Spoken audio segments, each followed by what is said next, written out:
Nggak apa-apa kan kalau aku pelit? Assalamualaikum warahmatullahi wabarakatuh. Apa kabar Bunda? Semoga Allah selalu memberikan kebahagiaan. Boleh ya, Ibu pinjam uang? Kasihan Ibu. Udah pening banget. Soalnya seminggu lagi loh jatuh temponya. Rengek Mas Rizky seperti anak kecil. Bahkan dia terus mengikuti langkahku kemanapun aku pergi. Aku masih diam. Bukan aku tidak ingin membantu mertua. Tapi, ayolah Afifah, bantu ibu. Kasihan ibu. Apa kamu tega? Dia terus merengek, membuatku jadi jengkel. Sayang, Mas Rizky masih terus saja. Aku hanya bisa menarik nafasku dalam-dalam. Kamu pikir aku ini bank? Aku juga gak punya kali uang sebanyak itu. Jawabku ketus, karena sudah gak tahan lagi. Kamu kan baru gajian. Aku tahu loh gajimu berapa. Masa gak ada lagi uangnya? Tanyanya dengan enteng. Salah, aku ini bergaji ratusan juta sehingga uangku tak ada habisnya. Emang, emang aku baru gajian 10 juta. Tapi kamu tahu nggak uang itu kemana aja? 5 juta sudah kugunakan untuk melunasi hutang-hutangmu. Di satu tempat. Belum tempat yang lainnya. Masih ada 4 lagi kan? Kuharap kamu tidak pura-pura lupa akan hal itu. Sisa 5 juta lagi. 2 juta untuk bayar listrik, beli beras, dan juga beli kebutuhan pokok lainnya untuk 1 bulan. Tinggal sisa 2.500.000. Itu untuk pegangan. Beli lauk sehari-hari. Kamu gak lupa kan mas? Kalau sekarang ini cuman aku yang cari uang di rumah ini. Kamu enggak. Ucapku semakin tegas. Bukan ingin menghina suamiku tapi dia keterlaluan. Masa sih uangmu tinggal 2.500.000? Dia malah bertanya lagi seolah tidak percaya. Jadi kamu gak percaya sama aku mas? Bentakku. Ya kan gajimu besar loh. Masa 3 juta aja gak ada? Ibu cuma pinjam 3 juta. Ya udah gini aja. Kamu kasihlah 2,5 juta itu untuk ibu. Nanti biar sisanya ibu cari ke tempat lain. Kasihan ibu, tinggal seminggu lagi waktunya. Ibu pasti pusing banget. Katanya lagi. Terus, kita beli lauk pakai apa? Pakai daun. Mataku sampai melotot menatap Mas Rizky. Aku benar-benar tidak habis pikir sama dia. Kenapa bisa dia memohon untuk aku meminjamkan uang ke ibunya sementara kebutuhan kami saja tidak tahu ke depannya bagaimana kalau sampai uang itu dipinjamkan. Ya, nggak pakai daun juga lah. Kamu kan nanti kerja lagi, gajian lagi. Gampang kan? Mataku semakin melotot melihat ke arah Mas Rizky. Kenapa dengan mudahnya dia mengatakan begitu? Jadi kamu pikir, aku semudah membalikan telapak tangan mencari uang? Enak banget kamu ngomong. Iya, di sini kamu gak cari uang. Makanya kamu gak tahu gimana susahnya aku, Mas. Kamu aja yang lihat aku kerja santai dari rumah. Tapi aku butuh otak untuk berpikir keras. Bukan kayak kamu yang tinggal minta uang sama aku. Aku semakin tak sabaran lagi. Bisa-bisanya dia ngomong segampang itu. Sepertinya Mas Rizky mulai menyerah. Ya udah. Tapi aku harap kamu masih mau pinjamkan uang untuk ibu. Kasihan lo ibu. Ternyata dia masih berusaha. Karena malas lagi berdebat, aku juga sudah lelah. Kutinggalkan ia yang masih duduk di ruang tamu. Aku langsung masuk ke dalam kamar. Ingin rasanya pintu ini ku kunci saja biar dia nggak bisa masuk. Tapi nggak mungkin itu aku lakukan. Malam ini, tidurku tak nyenyak. Aku sebentar-sebentar terbangun. Gak tahulah apa yang mengganggu pikiran ini. Apa karena seharian ini Mas Rizky bilang agar aku meminjamkan uang ke ibunya? Tapi kenapa sampai seperti ini sih? Badanku jadi sakit semua karena tidurku gak nyenyak. Pagi aku sudah bangun seperti biasa. Semua pekerjaan rumah sudah aku selesaikan mulai dari menyapu, ngepel, cuci baju, cuci piring. Kalau lauk, aku emang gak pernah masak. Aku biasa beli di luar. Kalau beli di luar, paling aku mengeluarkan uang 30.000 sudah bisa untuk seharian. Ya lebih hemat waktu kan, aku bisa lebih fokus kerja. Karena di sini, aku yang punya uang jadi aku yang berhak menentukan. Mana sarapannya? Tanya Mas Rizky yang baru bangun tidur. Seperti biasa dia bangun siang. Dia itu sudah di PHK sejak kami menikah 3 bulan. Dia terkena pemutusan hubungan kerja karena tempat bekerjanya itu mengalami kebangkrutan. Sampai sekarang di 2 tahun pernikahan kami dia belum punya pekerjaan lagi. Sudah mencoba sih melamar ke sana kemari tapi belum diterima. Hingga akhirnya dia menyerah mencari pekerjaan dan malah mengandalkan aku saja. Ya, aku seorang penulis. Aku mendapatkan penghasilan dari setiap tulisanku yang ku upload ke website. Dari sanalah aku menghasilkan uang setiap bulannya. Alhamdulillah, sudah setahun terakhir penghasilanku cukup lumayan. Itulah yang membuat Mas Rizky cenderung memanfaatkanku sebagai tulang punggung di rumah ini. Seharusnya tugas mencari nafkah adalah tugasnya, tapi kini beralih ke aku. Sebenarnya aku nggak masalah kalau dia bisa bekerja sama dengan baik. Tapi nyatanya ya, kalau nggak disuruh, dia nggak ngerti. Soal pekerjaan rumah, seharusnya dia sadar diri dong kalau nggak bisa menghasilkan uang sekarang ini. Bantu-bantu aku kan bisa. Tapi apa? Dia malah sering bangun siang, nggak mau bantuin aku. Kalaupun bantu pasti aku ngeromet dulu panjang lebar, barulah dia mau kerja. Ini jawabku sambil meletakkan lauk-lauk yang sudah kumasukkan ke dalam piring di atas meja. Ini aja? Tanyanya. Karena hanya ada tumis kacang panjang dicampur tempe dan juga telur balado. Iya, kita harus hemat.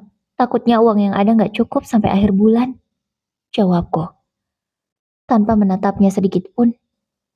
Ya rasanya hati ini masih jengkel karena kejadian kemarin. Dia hanya mengangguk saja. Kuambilkan nasi untuknya. Ya di rumah ini aku hanya masak nasi, tidak dengan lauknya. Kuambilkan nasi untuk Mas Rizky. Tak lupa, kutambahkan sayur kacang panjang secukupnya dan sebutir telur. Setelah sarapan, nanti halaman depan dibereskan ya mas. Udah berantakan dan rumputnya udah tinggi-tinggi tuh. Kataku menyuruhnya. Aku memang sudah terbiasa begini. Ya kalau nggak gini mana gerak dia. Iya, jawabnya singkat sambil terus fokus makan. Sebenarnya nggak enak. Rumah tangga yang dibalik begini. Aku yang cari uang, suamiku yang nganggur. Gak enak banget sebenarnya. Karena aku merasa bersalah ketika menyuruh suamiku. Tapi kalau nggak disuruh ya dia kayak nggak berguna aja jadi suami. Gimana dong? Jadi terpaksalah aku begini. Kamu habis ini mau kerja ya? Tanyanya. Ya, kayak biasa. Jawabku. Karena aku memang butuh konsentrasi tinggi ketika menulis. Sebab nggak boleh sembarangan kan? Karena informasi yang aku berikan ini informasi penting, bukan informasi biasa atau hanya cerita karangan semata.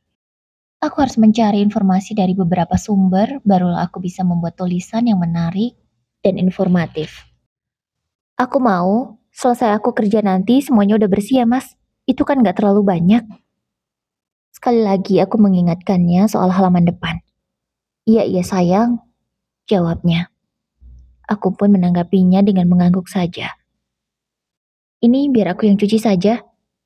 Tumben banget. Dia ada inisiatifnya mau cuci piring bekas sarapan. Aku jadi curiga. Udah, kamu masuk kamar aja sana. Lanjutin kerjaan kamu. Soal urusan rumah serahkan aja sama aku. Jawabnya membanggakan. Padahal kerjaan rumah sudah beres semua. Hanya tinggal cuci piring kotor ini saja sama membersihkan halaman depan. Tapi dia berlagak seolah semua ini dia yang mengerjakan. Kubiarkan saja. Aku langsung masuk kamar untuk melanjutkan pekerjaanku. Di tengah-tengah aku yang fokus kerja, aku mendengar suara sapu lidi. Aku mengintip dari jendela. Syukurlah laki-laki itu mau membersihkan halaman. Batinku senang. Ya, karena memang sangat risih sekali dilihat mata, rumput sudah tinggi dan ada barang-barang yang berantakan. Tapi tak lama kemudian, ada tetangga yang menyapanya.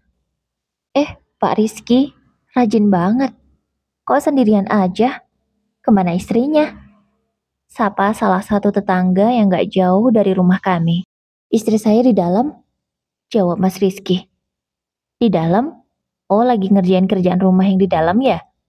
Tanya tetangga itu lagi. Enggak, istri saya lagi di kamar. Jawab Mas Rizky lagi. Hah? Di kamar? Pagi-pagi gini di kamar? Oh istri bapak lagi sakit ya? Tanya tetangga itu lagi semakin kepo. Enggak, istri saya sehat kok. Jawab Mas Rizky. Aku geram. Kenapa sih dia nggak langsung bilang aja kalau istri saya di kamar lagi kerja? Kenapa harus muter-muter nggak langsung aja? Aku yang penasaran terus mendengarkan obrolan mereka berdua. Iya, istri saya itu lagi di kamar. Dia sehat, nggak sakit. Ya nggak apa-apa. Dia kan butuh waktu untuk bersantai. Jawab Mas Rizky. Gak kusangka dia malah menjawab seperti itu. Oh, berarti bapak ini suami yang sangat hebat ya. Membiarkan istrinya beristirahat di waktu yang masih sepagi ini dan malah bapak yang bersihkan halaman rumah.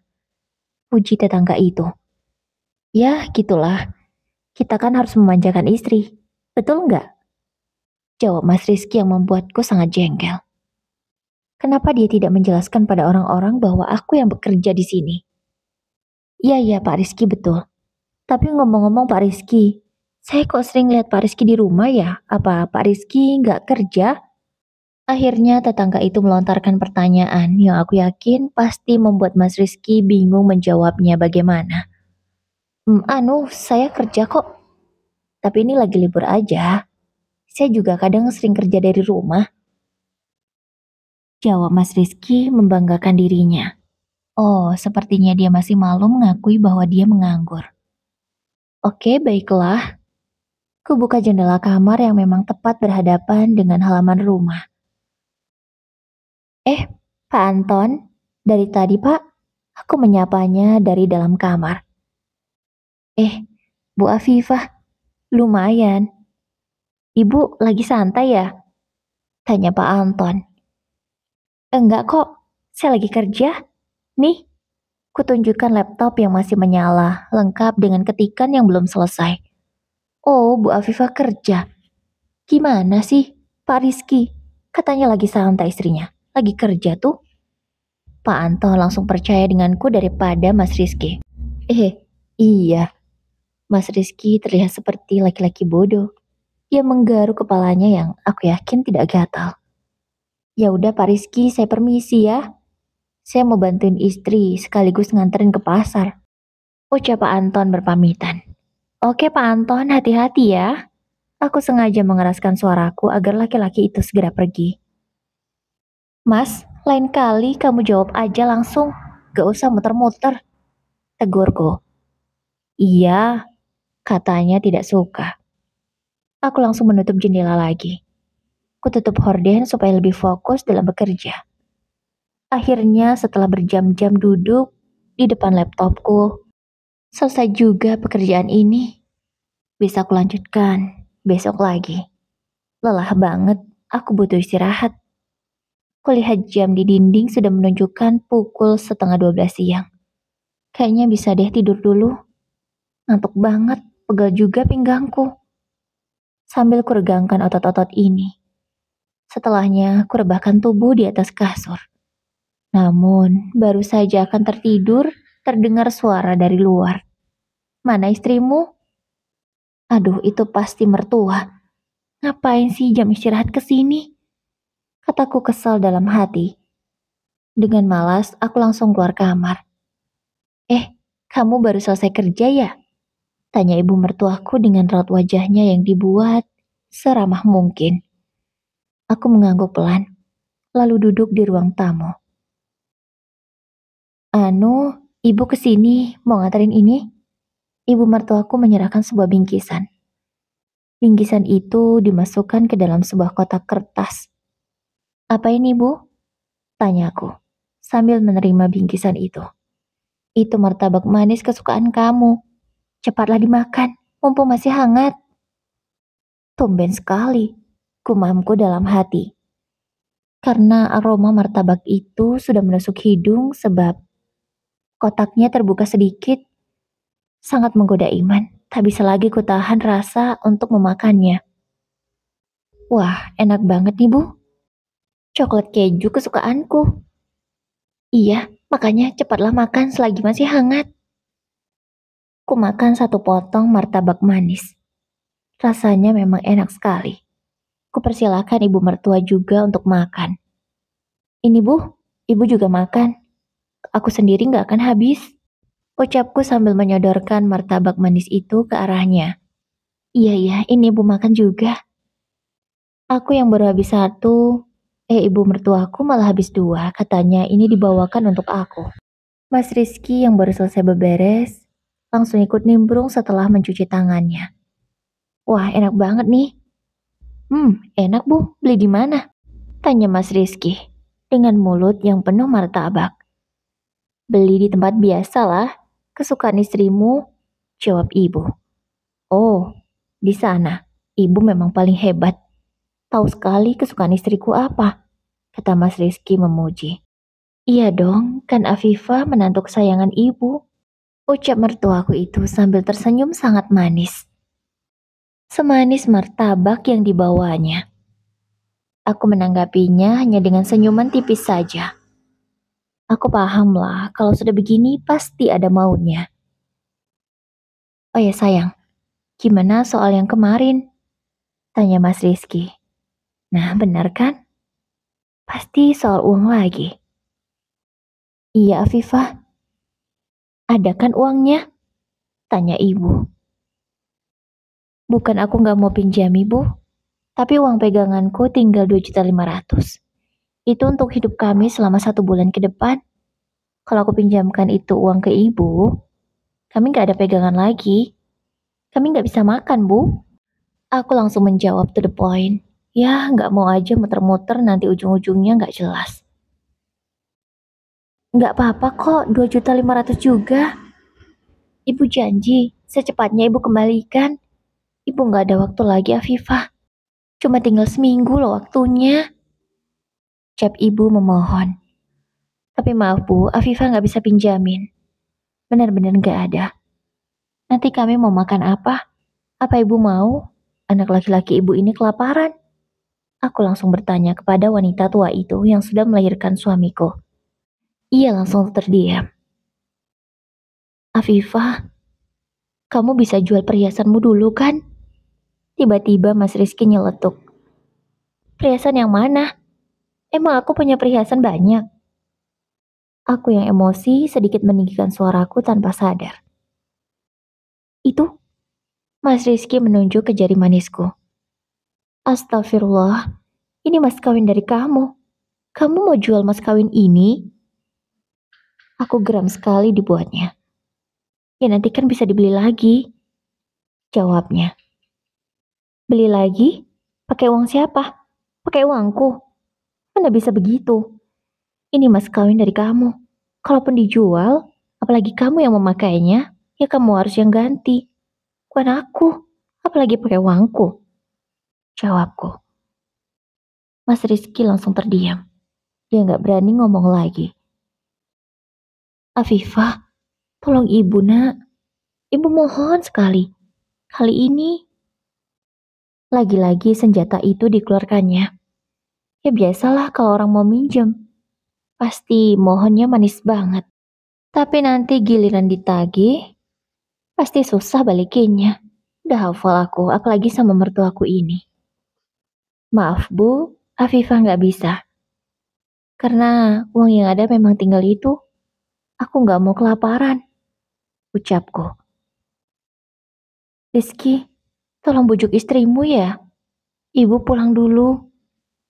Ibu pulang dalam keadaan wajah yang begitu lesu, lunglai, lemah, letih, seolah tidak punya tenaga. Pasti itu bagian dari aktingnya kan, agar anaknya kasihan dan terus membujukku. Ibu mertua akhirnya sudah pergi dari rumah ini. Sayang, tolonglah ibu. Kali ini aja, kamu gak kasihan sama ibu? Mas Rizky memohon lagi, seolah aku tak pernah menolong ibunya selama ini. Mas, bukan aku gak mau nolongin ibu. Tapi, Sudah berapa kali ibu melakukan ini, Mas? Dan uang itu nggak pernah kembali. Malahan kamu yang memohon sama aku untuk diikhlaskan saja. Tunggu ya, aku hitung berapa kali. Aku langsung masuk ke kamar dan mengambil sebuah buku kecil yang memang semua hutang-hutang mertuaku kucatat di sana. Ini, ada tanggal dan berapa nominal yang dipinjam. Nih, dari bulan September tahun lalu, sebesar 1 juta belum dikembalikan. Minjam lagi bulan Januari, 3 juta belum dikembalikan. Februari minjam lagi 500 ribu, belum juga dikembalikan. April, minjam lagi berapa? 3 juta lagi, belum dikembalikan. Sekarang mau pinjam lagi? Coba kamu hitung, itu totalnya berapa? Apakah aku masih pantas percaya atau kamu masih tega menyuruhku untuk percaya pada ibumu? Aku balik bertanya ke Mas Rizky. Dia menatap buku itu dengan sangat teliti. Dan sepertinya dia baru teringat bahwa ibunya selama ini meminjam uang dan gak pernah dibalikin. Ya kan itu yang dulu. Kali ini kan beda. Beda apanya? Dulu alasannya juga sama kok untuk bayar cicilan. Lagi pula ibumu tuh pinjam uang bank buat apa sih mas? Buka usaha juga enggak. Renovasi rumah juga enggak. Terus uangnya untuk apa? Tanyaku sangat geram. Aku nggak tahu lah ibu pinjam uang untuk apa. Aku kan udah lama nggak tinggal sama ibu. Jawab Mas Rizky. Kalau memang cuma untuk gaya hidup, kenapa sih harus sampai hutang bank? Mendingan miskin gak punya apa-apa daripada harus punya hutang. Gak bener tuh ibu kamu. Aku semakin emosi. Kamu kok ngatain ibuku gak bener? Mas Rizky membentak. Dia tidak terima. Ya emang ibumu gak bener kan? Kalau pinjam uang untuk sesuatu yang positif sih gak masalah. Lah ini untuk apa gak jelas. Langsung ku jawab dengan kontan. Afifah? Mas Rizky terlihat menahan amarahnya. Bahkan tangannya sudah mengepal mungkin ingin memukulku. Kenapa? Kamu gak suka? Gak suka silahkan pergi dari sini. Aku mengancamnya. Tapi bukan sekedar ancaman biasa. Kalau memang dia gak suka ya pergi saja, aku gak masalah. Mas Rizky langsung melunak. Gak gitu sayang. Gak gitu. Ya udah. Kamu istirahat ya. Kamu pasti ngantuk kan? Mau tidur siang. Pandai sekali pria itu berubah muka dalam waktu sekejap. Dasar. Apa ya kira-kira julukan yang pas untuk laki-laki seperti Mas Rizky ini? Kutinggalkan ia. Aku ke kamar mandi untuk mengambil air wudhu. Kulaksanakan sholat zuhur dulu sebelum tidur siang. Nanti kalau tidur duluan malah kebablasan. Selesai sholat zuhur, barulah aku bisa tidur. Aku terbangun di sore hari sekitar pukul 3. Aku melihat rumah masih dalam keadaan rapi. Jadi nggak perlu nyapu atau cuci piring. Karena sepertinya bekas makan siang Mas Rizky tadi juga sudah dicucinya. Kalau aku sih belum makan karena belum terasa lapar tadi. Lauk yang ada juga masih cukup lah kalau untuk makan malam. Sayang, kamu udah bangun? Tanya Mas Rizky. Sudah, jawabku singkat. Sayang, kamu... Apa? Kamu mau tanya aku lagi, apa aku gak kasihan sama ibu kamu? Langsung ketebak saja dia mau tanya apa. Pasti mau tanya itu lagi kan? Iya, kamu gak kasihan kah sama ibu? Mas, apa kurang jelas apa yang kukatakan dari kemarin?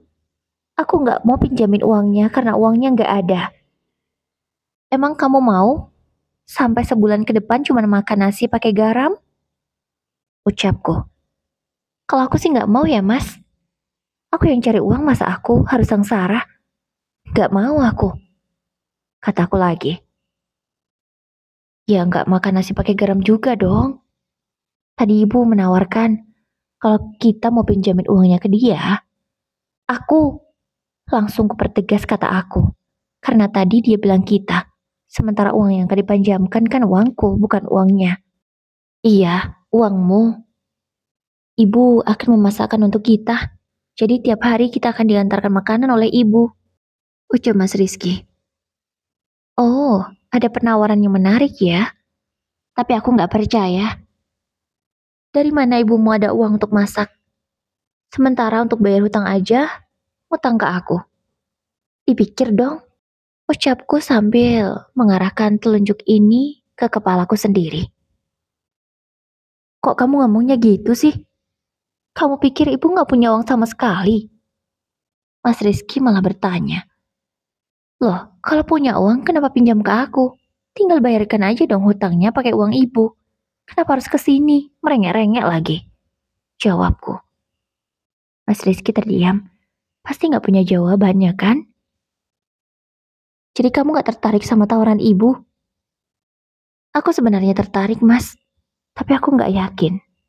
Jawabku. Kenapa nggak yakin? Ibu udah janji kok. Katanya lagi. Ya, dulu saat ibumu pinjam uang, dia juga udah janji mau balikin. Tapi nyatanya apa? Dia malah menyuruh kamu datang ke aku. Dan bilang supaya aku mengikhlaskan kan uang itu. Aku udah gak mau lagi kemakan janji-janji busuk ibumu lagi. Kataku tegas. Sayang jangan ngomong gitu dong. Mas Rizky gak suka. Kalau kamu gak suka aku ngomong gitu, ya perbaikilah sikap.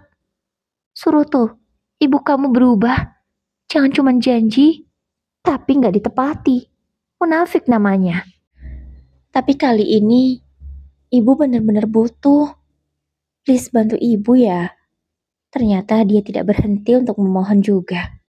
Gini aja deh mas, ibumu kan punya kebun karet. Kebun karetnya itu kan dijual sama bosnya. Kenapa nggak pinjam sama bosnya aja? Pasti dikasih lah, nanti bayarnya dengan hasil jual karet. Misalnya dapat 200.000 ya 100.000 untuk bayar hutang. Kan bisa gitu. Kataku memberi usul. Tapi kan nggak bisa gitu juga. Nanti ibu makannya gimana? Kata Mas Rizky. Nah, kamu aja bisa ngomong gini. Nanti ibu makannya gimana? Terus kenapa tadi sok-sokan mau masakin kita? Gak masuk akal tau gak sih tawaran dari ibu? Ucapku. Mas Rizky gak bisa jawab. Ya jelas lah, karena dia udah kalah omongan. Akhirnya sampai maghrib dan isya tidak ada pembicaraan soal hutang itu lagi. Aku bisa istirahat. Meskipun tadi tidur siang, tapi mata ini udah ngantuk. Padahal baru jam 9. Kuputuskan untuk langsung tidur. Tak lupa berpamitan dulu dengan Mas Rizky. Aku tidur duluan ya mas, aku ngantuk banget. Ucapku. Iya sayang, tidurlah, jawabnya. Tapi belum lama terlelap, telingaku mendengar suara kresek-kresek. Dengan susah payah, ku buka mata yang lengket ini. Ku intip. Ku buka sebelah mataku. Itu Mas Rizky mau ngapain? Terlihat dia sedang membuka dompetku. Oh, jangan-jangan dia mau mencuri uang itu. Buru-buru aku duduk dan langsung ku ambil dompet itu dari tangannya. Kamu mau mencuri, Mas? Bentakku. Enggak. Mas Rizky langsung gelagapan. Dia terlihat salah tingkah. Kamu mau mencuri kan? Tanyaku lagi. Enggak gitu Afifah. Aku cuman mau lihat dompetmu aja. Kayaknya dompetmu baru ya? Soalnya aku belum pernah lihat. Katanya beralasan. Padahal dompet ini sudah setahun aku miliki. Mustahil dia nggak tahu. Udahlah, gak usah beralasan. Dan kamu jangan coba-coba mencuri uangku. Kalau kamu sampai lakukan itu, detik itu juga aku minta cerai. Ucapku dengan suara yang sangat tegas. Jangan. Enggak lagi. Aku tadi juga nggak mau mencuri kok. Jawabnya dengan panik. Ya aku tahu saat ini aku sangat dibutuhkan oleh dia. Jadi tak mungkin dia mau kehilangan aku. Lebih tepatnya sih uangku yang dibutuhkan. Bukan aku. Sebenarnya bulan ini aku gajian lebih besar dari bulan sebelumnya. Yaitu mencapai 21 juta. Uangku masih banyak sih. Dan cukup kalau masih pinjam ke mertua. Tapi aku udah kapok. Karena selama ini dibohongin terus, katanya mau dibalikin, tapi nyatanya sampai jual karet beratusan kilo juga uangku nggak diganti sepeser pun. Alhasil aku bohong lah pada suamiku. Kalau aku hanya gajian 10 juta.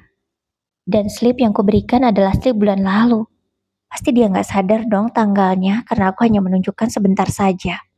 2 hari kemudian, Mas Rizky baru pulang dari rumah ibunya.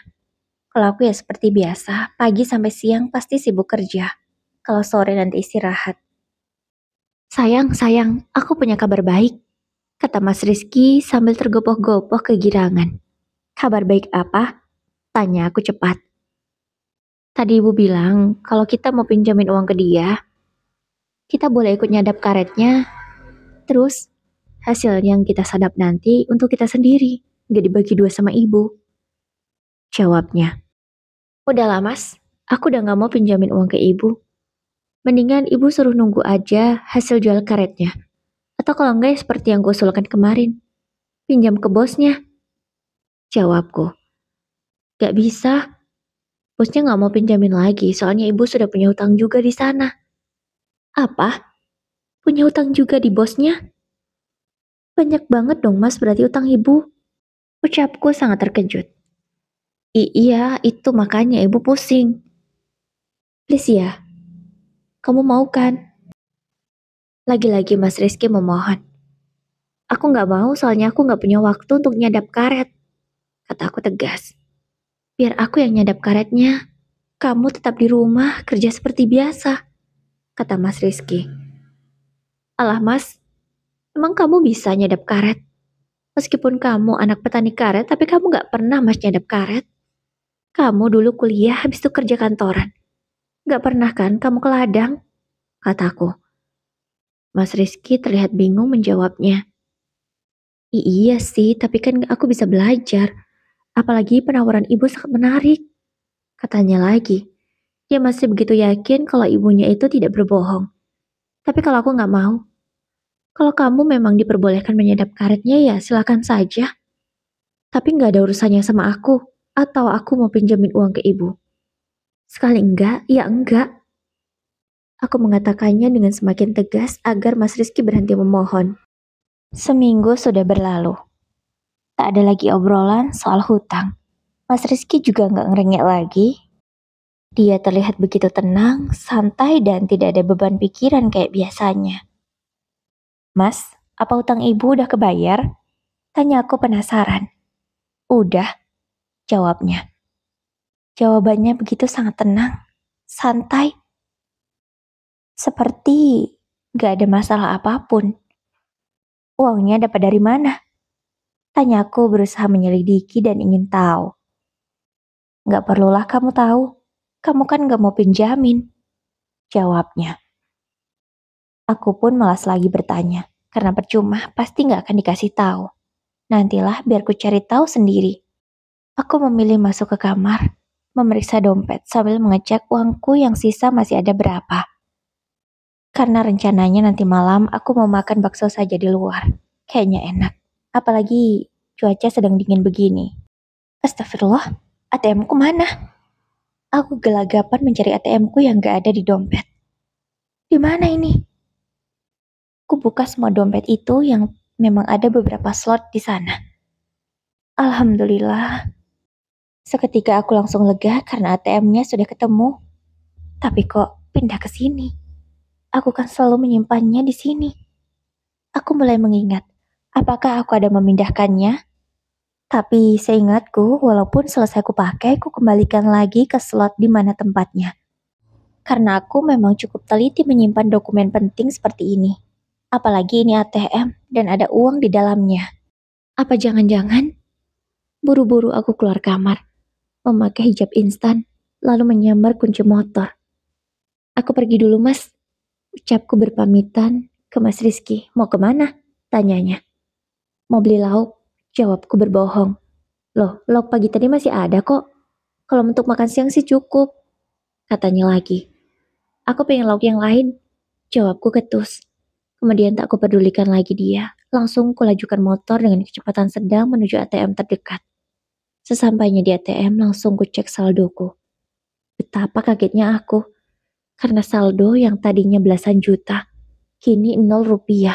Ada hasil 50.000, tapi itu nggak bisa ditarik. Jadi sama aja kan 0 rupiah. Astagfirullah, uangku kemana? Apa aku kena hacker? Apa uangku dicuri? Aku langsung ke bank untuk mencari tahu kebenarannya. Untung buku tabungan tadi sekalian aku bawa karena aku sudah memperkirakan hal seperti ini. Sepertinya habis ada penarikan uang ya Bu, dan tidak ada transaksi yang mencurigakan. Mungkin Ibu lupa kali kalau sudah mengambil uangnya, ucap petugas bank. Tapi saya nggak pernah narik uang ini, jawabku. Suami Ibu mungkin, ucapnya. Aku langsung teringat dengan Mas Rizky. Oh, jangan-jangan. Akhirnya buku tabungan yang sudah di-print selesai. Terlihatlah ada transaksi terakhir, menarik uang sebesar 19 juta rupiah. Tanggalnya 2 hari yang lalu. Ya, 2 hari lalu Mas Rizky pergi cukup lama. Katanya mau mengantar ibunya ke pasar. Ternyata ini yang dia lakukan. Bagus sekali ya. Pandai kamu. Bahkan aku sampai tidak menyadarinya. Kok kamu bisa tahu pinnya padahal aku nggak pernah kasih tahu? Oh iya, pin ATM ku kan tanggal lahir, bulan lahir, serta tahun pernikahan kami. Ya ampun, pandai juga laki-laki itu mengira-ngira. Sialan kamu Mas. Aku langsung pulang ke rumah untuk menanyakan hal ini pada Mas Rizky. Ternyata dia masih ada di sana. Masih dengan posisi yang sama juga. Rebahan di sofa sambil bermain ponsel. Mas, teriakku sambil melemparkan buku tabungan itu ke wajahnya. Kenapa sih? Tanyanya. Lalu mengambil buku tabungan yang terjatuh di lantai. Kamu baca ini? Ini pasti kamu yang ambil uangku kan? Kamu yang mencurinya? Aku langsung menanyakannya tegas. Ke kamu, salah paham, mana ada aku mengambil uangmu? Dia terlihat gugup dan gelagapan menjawabnya, tapi masih berusaha berbohong. Udahlah, gak usah bohong, aku udah tahu kok. Cepat kamu akui atau aku laporkan polisi, ancamku. Enggak, aku enggak mencuri uangmu. Mas Rizky semakin gelagapan, bahkan sampai belepotan ngomongnya. Ya udah, aku telepon polisi sekarang, biar polisi yang memeriksa langsung. Kalau kamu ketahuan, siap-siap saja masuk penjara, ucapku. Anu, aku nggak mencuri. Tolong dengerin aku. Iya, aku yang ambil. Aku terpaksa, kata Mas Rizky. Tega kamu, Mas? Kenapa kamu ambil uangku? Untuk apa? Untuk ibu, jawabnya. Untungnya sedari tadi obrolan kami sudah aku rekam. Untuk ibu? Kenapa sebanyak itu? Katanya hanya butuh 3 juta. Tanya aku lagi. Iya, ibu sekalian melunasi hutang-hutangnya dan aku juga. Astagfirullah Mas, selama ini aku sudah bantu kamu melunasi hutang-hutang kamu. Hutang mana lagi? Tanyaku. Ini ada satu lagi dan kamu belum tahu. Jawabnya gemetar. Apa? Aku nggak tahu. 4 tempat yang sudah aku bayar. Bahkan belum lunas sampai sekarang. Dan sekarang ada satu lagi. Tanyaku semakin tegas. Iya Afifah, ada satu tempat lagi. Di rentenir, aku menghutang 5 juta kemarin. Dan sekarang udah aku lunasi kok pakai uang itu. Aku harus bayar 7 juta. Apa? Kamu hutang sampai 5 juta untuk apa, Mas? Tanyaku geram. Oh, untuk aku. Mas Rizky semakin bingung menjawab. Untuk apa? Bentakku keras. Aku kalah taruhan, jawabnya. Oh, jadi kamu masih tersesat di perjudian itu, Mas? Aku semakin geram. Ingin rasanya kulayangkan telapak tangan ini di wajahnya. Tapi gak mungkin itu aku lakukan. Mas Rizky mengangguk pelan. Oke, sudah cukup. Sudah cukup aku bersabar di rumah tangga ini. Aku pernah bilang kan, kalau kamu sampai mencuri uangku, detik itu juga aku akan minta cerai. Dan sekarang ucapanku akan benar aku lakukan. Aku minta cerai. Aku akan ajukan gugatan ke pengadilan dengan semua bukti yang aku punya. Dan aku juga akan melaporkan kamu ke polisi. Aku langsung berlari masuk ke kamar. Ku kunci pintu dari dalam. Lalu ku kemasi semua barang-barang Mas Rizky. Setelah selesai, langsung aku keluarkan. Ada 2 koper besar. Bawa semua barangmu ini ke rumah ibumu. Pergi dari sini. Kuusir dia karena memang ini rumahku. Afifah, jangan Afifah. Aku mohon. Aku mohon Afifah. Mas Rizky memohon sampai berlutut. Gak ada lagi maaf. Dan gak ada lagi kesempatan. Pergi. Bentakku. Dan setelah laki-laki itu keluar dari rumah, aku langsung ke kantor polisi untuk melaporkan ini. Dengan bukti yang aku miliki, laporanku langsung diterima dan akan segera diselidiki. Besoknya aku juga langsung ke pengadilan mengajukan gugatan cerai. Aku memang masih cinta sama dia.